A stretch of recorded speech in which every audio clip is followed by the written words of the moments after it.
गिबियावनो दिनैनि आसामनि हायार सेकेन्डारि काउन्सिलनि जि रिजाल्ट फोसावनाय क्लास 12 एबा फाइनाल हायार सेकेन्डारि एग्जामनि दिनैहाय रिजाल्ट फोसावबाय आरो बेनि सायाव जाय बिथांमोना उथ्रिसारनो हादों आं बिथांमोननि फरायसाफोरनिसिम दुलाराय बर' फरायसा आफादनि जानानै बयनिसिमबो मोनसे गाहाम हामलायथि आं बिथांमोननो बावहरबाय। दा मोजां बाथ्राया बे जोंहा दिनैनि समाव तामुलपुर जिल्लाया दिनै साइन्सनि एबा बिगियाननि आयदायावहाय साइन्स स्ट्रिमाव गासै आसाम नाङैनो जिल्ला हिसाबै बिथांमोना माने सेथि एबा बांसिनै उथ्रिसारनो हानाय फरायसानि बिबांखौ नायनानै बावहाय मोनसे पार्सेन्टेजाव बिथांमोना 97 पइन्ट माने जि 8 मोनसे पार्सेन्टेजाव उथ्रिसारनो हादों। आरो हरैहाय बाक्सा जिल्लाया आर्ट्स स्ट्रिमावहाय माने बिथांमोननियाबो आसाम नाङैनो जिल्ला हिसाबै टप मोनसे 5% फैदों। दा मोजां बाथ्राया बेनो जे जोंनि बिटिआर ओनसोलाव आरो आथिखाल जे बिटिआर गोरोबथानि उनाव जिबादि बावहाय मोनसे गोग्गो सोलोंथाइ लानाय आरो जि सोलोंथाइ मोननायनि बेबस्थायाव सरकारनि नाजानाय आरो बयबो फोरोंगिरि दिथागिरि बिमा बिफा जोंनि हालामाव आरो बयबो हास्थायनाय बादियै गोग्गो थासारिजों बयहाबो गुन गोनां सोलोंथाइ लानानै दावगालांनायनि मोनसे सम आरो थासारियाव दिनै जोङो साबसिननिफ्राय हामसिन बेबादि मोनसे पारफरमेन्स एबा जाफुंसारनायखौ जों नुनो मोनदों। आरो बे जाफुंसारनाया मोजां मोनसे फिनजाथाय बिटिआर गोरोबथानि उनाव जे जोंनि ओनसोलाव आरो बड'लेण्ड ओनसोलाव मोनसे सान्थि थासारिया गोजोन थासारिया अराय सम बियो बयनिबो मोजांनि थाखाय मोनसे खाबु होदों। आरो थांनाय मेट्रिक आनजादावबो जोङो नुदों चिरां जिल्लाया सारा आसामनि जिल्लानि गेजेराव बिथांमोना सेथि मासियाव एबा बांसिनै उथ्रिसारनो हानाय सेथि जायगाखौ आवग्रिदों। थांनाय बोसोरावबो आवग्रिदों।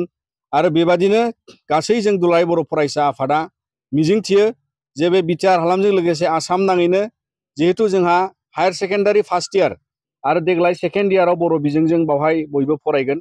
आरो जाय बिथांमोना बर' बिजोंजों लिरनाय आरो बर' बिमा रावजोंहाय फरायनानै हायार सेकेन्डारि आनजादखौ दिनै बिथांमोना जों फोथायो जे बयबो साबसिन हामसिनै रिजाल्ट खालामनो हादों होननानै।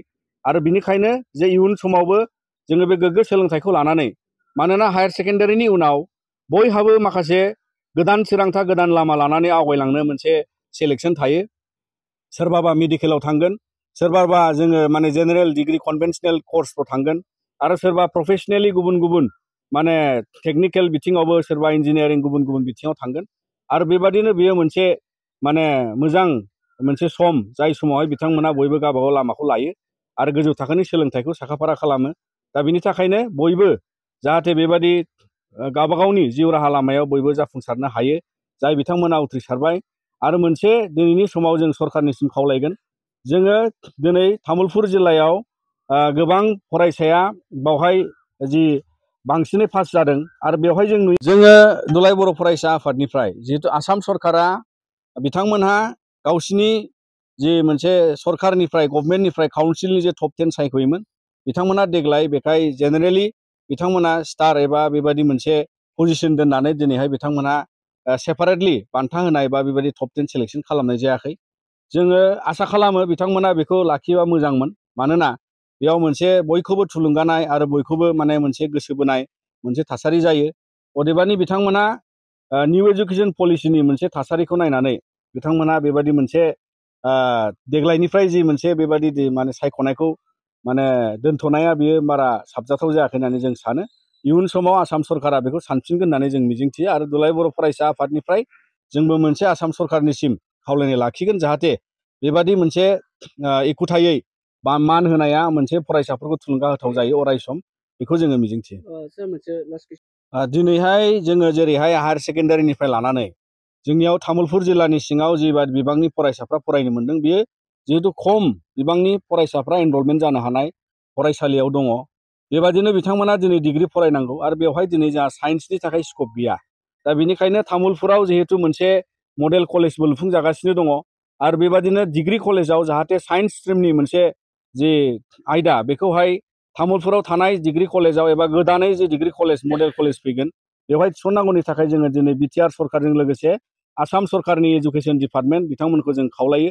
मानोना जिल्ला हिसाबै ओनसोल हिसाबै जोंहा गोबां माने बेबायदि मोनसे साइन्सनि गोजौ थाखोनि सोलोंथाइ लानायाव आंखालाव दङ आरो बेखौ लानानै निस्सय सरकाराबो जों दुलाराय बर' फरायसा आफादा बिथांमोनखौ माने आर'जलाइ गथायनानै खावलायगोन जाहाथे तामुलपुर जिल्लानि सिङाव बेबायदि मोनसे साइन्स सोलोंथाइनि गोजौ सोलोंथाइखौ जों लानो हायो।